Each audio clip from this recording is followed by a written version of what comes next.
people power. Now 120,000 protesters force MPs to debate walkout of EU Article 50 talks. Support for the online campaign has soared in recent days after Theresa May agreed to pay up to £39 billion to leave the bloc. Brussels politicians have caused further outrage among leavers by saying Brexit trade talks cannot formally begin until March. A petition, demanding Mrs. May ditches the Article 50 process, sailed past the 100,000 mark on Saturday, meaning it must now be considered for debate by MPs.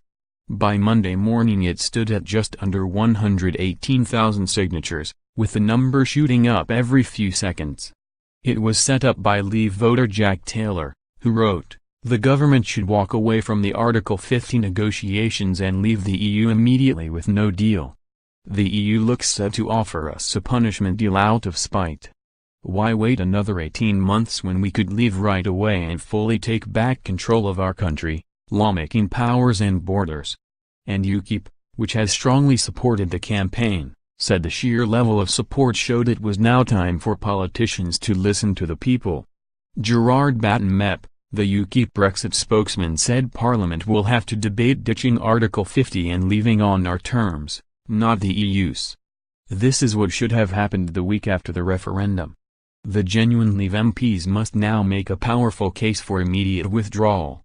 Party leader Henry Bolton said he showed a loss of patience with the drawn-out process outside the elite blue in Westminster. He said, "This is great news, and it shows that despite the efforts of the switchback Labour Party and a handful of malcontent Tory backbenchers that ordinary people of this country are still determined to get the Brexit they voted for." In its official response to the petition, the Department for Exiting the EU ruled out caving into those demands. They wrote, "The country voted to leave the EU, and this government respects that.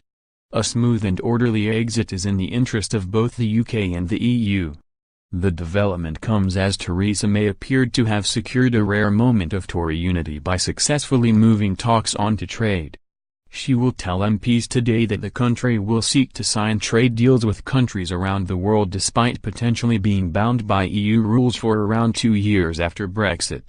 The Prime Minister says, even though the UK is leaving the single market and customs union in March 2019, she wants access to one another's markets to continue as now during an implementation period.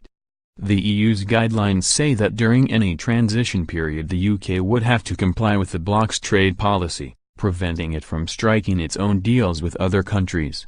But Mrs. May says the UK wants to sign agreements which would come into force after the strictly time-limited period has ended.